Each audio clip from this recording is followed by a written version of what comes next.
Blandade rörelser i Asien och i Stockholm går vi mot en svag plusöppning. Telias miljardförvärv har godkänts och så har Novo Nordisk fått glädjande besked. Varmt välkomna till Börsfrukost.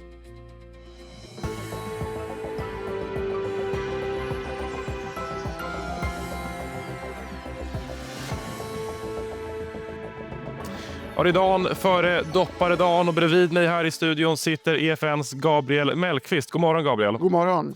Du, vi såg en svag uppgång på Wall Street igår. De tre ledande indexen var upp ungefär 0,5%. Ja, noterade du? Inte så svagt om man ser till att det har gått upp flera dagar i rad. Det här är en ganska stark julspurt får vi säga på Wall Street. Vi kanske kan prata mer om det lite senare i programmet. Men det går också väldigt starkt för guld och ädelmetaller samtidigt. Lite ovanligt kanske kan man tycka att de går starkt samtidigt. Det här är delvis ett resultat av en svagare dollar. Men för att öka förvirringen ytterligare så har vi samtidigt ett uppåttryck på långa räntor i världen på ganska bred front. Någonting som man skulle kunna säga som negativt när det gäller risksentimentet. Det är mest uttalat i Japan där man nu har nått de högsta nivåerna sedan 1999. Rekordnivåer på flera håll. Alltså, något som däremot inte har varit rekord i år, det har ju varit Novo Nordisk aktiekurs. Och igår så kom det kanske en vändning. Man var upp 10% i efterhanden. Sent igår kväll så kom beskedet då att man har fått ett amerikanskt godkännande för piller. Man har tagit de här viktminskningspreparaten med sprutor. Att vara först i loppet mot Eli Lilly med tablettform är nog en potentiell vändpunkt för en väldigt, väldigt pressad aktie. Så det här är en jättehändelse, som du säger, upp 10% i efterhanden i USA igår. Säkert minst lika mycket framför oss nu. Intressant också att det händer i en tid där vi liksom tröttnat på att spana efter en vändning i Novo Nordisk. När vi slutat prata om aktien, då kommer det. Mycket spännande. Vi håller givetvis koll på den kursen vid öppning. Vi kan också kort nämna att Alphabet köper Intersect, en leverantör av datacenter och energiinfrastruktur, för knappt 5 miljarder dollar. Gabriel, jag tänker väl att det här känns lite som ett tecken i tiden med att man investerar i den här energikapaciteten som krävs för de här AI-investeringarna. En vanlig nyhetsdag, mångmiljardinvesteringar i USA, energi och datacenterkapacitet, förstås viktigt i det pussel som nu byggs kring AI. Intressant att Alphabet säger att man ska driva den här verksamheten fortsatt oberoende. Jag tänker att vi lämnar Wall Street med det och går vidare till Sverige. Konkurrensverket har nämligen godkänt Telias miljardförvärv av bredbandsoperatören Bredband2. Det här var ju ett bud som kommunicerades i somras, så jag förstår det som att det kanske inte var helt självklart att det här skulle gå igenom. Vad säger du om de här beskeden? Nej, men jag tycker det är också ett tecken i tiden på något sätt. Teleoperatörerna har ju under lång tid haft svårt att hitta tillväxt, det är svårt att höja priser, det är svårt att hitta på nya produkter. Då köper man varandra och konsoliderar istället. Det är klart att reglerare och konkurrensmyndigheter är en tröskel i den processen, men det är en ganska naturlig utveckling. Det kan man ju notera när man tittar på den här kursgrafen att Telia, och likhet med andra teleoperatörer, har gått otroligt starkt just i år. Det här är ju inte aktier som vanligtvis ska rusa 25% på ett år. Men jag tänker ju så vi stannar lite vid konsolideringen som man ändå pratar i sektorn. Vad ska man vänta sig här egentligen framåt? Jag tror man kan börja fantisera om en större europeisk konsolidering om konkurrensmyndigheter tillåter. Det kanske inte behövs 4 olika spelare i Sverige. Det kanske inte behövs en spelare i varje land i Europa. Precis som i flygindustrin så tror jag att vi kanske ligger efter USA eftersom vi inte har kommit lika långt i att slå samman den här typen av aktörer till ett fåtal större. Å andra sidan är den utvecklingen ofta dålig för konsumenten eftersom det blir dyrare. Du, Gabriel, något annat vi håller koll på här i börsöppningen, det är ju specialistläkemedelsbolaget Orexo. Som jag förstår det så säljer man USA-rättigheterna till opioidläkemedlet Sublov för 91 miljoner dollar. Ganska stor affär för Orexo det här, va? Subsol, det här är en jättestor affär. Det är hela börsvärdet. Orexo är helt utbombat. Ett gammalt förhoppningsbolag som vi liksom gett upp om. Subsol är en tablett mot beroende, inte ett akut läkemedel. Det här handlar ju om opioidberoende människor i USA. Man får hela börsvärdet. Man kan betala en obligation på ungefär 0,5 miljard. Så man blir av med en finansiell stress i det här bolaget och får en stor kassa.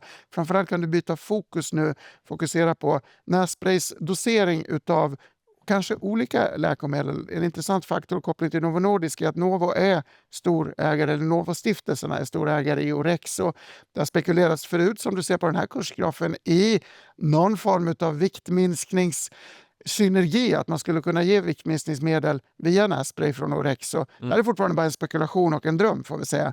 Men det är möjligt att dagens affär ses som ett steg mot en fokus på att bli en distributör av olika läkemedel genom lässpray istället för att sälja saker med patent som går ut i USA. Men det är ändå lite den spekulationen som ligger bakom den här puckeln som vi ser i grafen här. Ja, det är det. Men jag tror vi kommer att få se en ny puckel när aktien öppnas idag. Den här ska nog upp 30% på det här beskedet.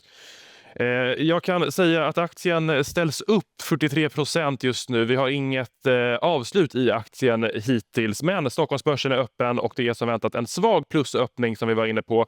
Vi ser att både breda index och storbolagsindex stiger ungefär 0,1%. Novo Nordisk kan vi vara inne på lyfter inte lika mycket som man gjorde i den amerikanska efterhanden, upp 6%. Vad tänker du om börsöppningen här, Gabriel? Tilltar 6,5% tycker jag ändå är ganska rejäl uppgång.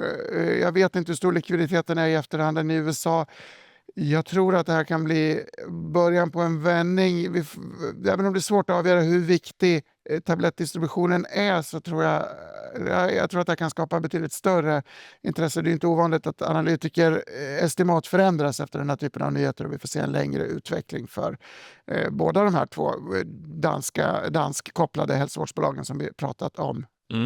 Mycket spännande. I övrigt så kan vi väl notera att Castellum stiger lite svagt, säljer fastigheter för 500 miljoner kronor. Annars så verkar det inte vara några jätterörelser. Jag kan väl nämna kort att Coffee Stain handlas upp ungefär 1,5% efter att vd Anton Westberg köpte aktier i företaget. Något annat du noterar här? Ja, men jag tycker Castellum är intressant för det pågår en renodling i det här bolaget. Vi har en ny ledning. Man säljer fastigheter som inte lever upp till avkastningskravet. Och det verkar man göra till bokfört värde. Vi har pratat mycket om att det görs transaktioner på fastighetsmarknaden. Aktier och börsen har inte kommit ikapp eller hängt med riktigt.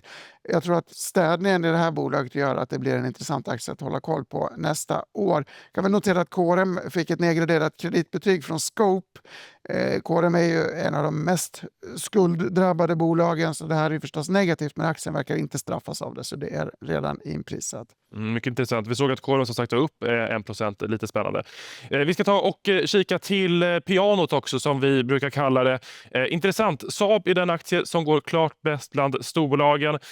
Hexagon är den aktie som går sämst bland storbolagen just nu. Någon tanke kring att Saab lyfter så kraftigt?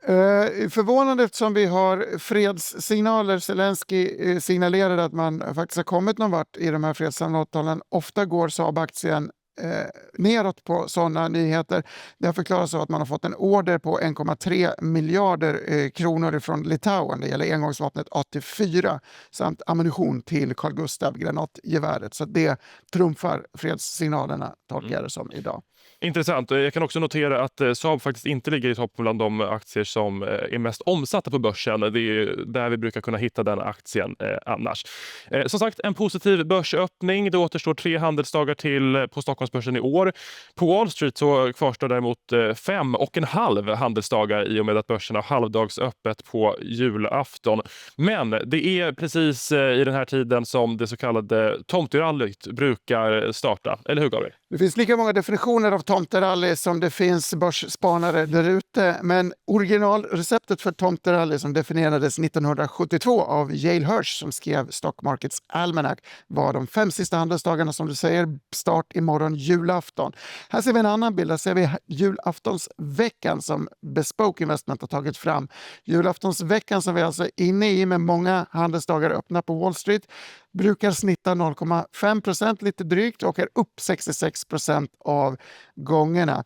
Tomterallyt, som alltså är de 5 sista handelsdagarna på året plus de 2 första på det nya handelsåret, är en ännu bättre tid. De 7 handelsdagarna brukar snitta 1,13% och faller väl ut 75% av gångerna. Men vår vän Kevin O'Dowd i New York påpekade att effekten av det här tomterallyt har blivit lite svagare på senare tid. Mäter man sedan 2015 så är Wall Street bara upp 0,26%. Så lite mer av en anekdot. Ja, men ska man liksom tolka det så att det här mer hör till historien, eller är det fortfarande någonting som är aktuellt för börsspanare? Det är aktuellt för att det är roligt. Det kan vara så att julbonusar på Wall Street föder en viss optimism. Man har ibland ett säljtryck tidigare i december när man positionerar de portföljer som kan ha ebbat ut. Kanske konsumenterna är helt enkelt lite glada, kan framförallt är likviditeten låg så det kan bli lite större rörelser. Det är mer en trevlig historia än en verklig indikator. om man ska vara vidskeplig så kan man också lägga till att ifall tomterallyt inte blir positivt så kan det ses som ett dåligt omen för året som väntar efteråt. Och då får vi helt enkelt hoppas på att det blir lite uppgångar här i slutet på året nu då. Men vi var inne på det tidigare. Vi ser rekordnivåer på bland annat Wall Street. Hur mycket ska man egentligen våga hoppas på ett tomterally när det ser ut så här? Ja, kanske mindre nu eftersom börsen har gått så starkt de senaste dagarna. Det kanske inte behövs någon slutspurt när det går så här bra. Å andra sidan har 2025 varit ett år där AI-drivna amerikanska techinvesteringar har överraskat och slagit förväntningarna gång på gång. Ja, så är det onekligen. Hörrni, vi ska avsluta den här sändningen för nu. Däremot så är vi tillbaka ganska snart igen i rutan, Gabriel, eller hur? Börsnörs 11.45 förstås, julavslutning. Väldigt kul att blicka tillbaka och blicka framåt. Vill man vara riktigt makronördig så får man lite amerikansk statistik. Jag kommer hålla koll på Consumer Confidence-siffror från Conference Board eftersom just den amerikanska konsumenten varit lite trött på sistone. Och vi kan väl tillägga att vi gästas av Rodney Alfvén från Halvarsson och Therese Persson från Lannebo. Vi ses igen då. Tack så mycket.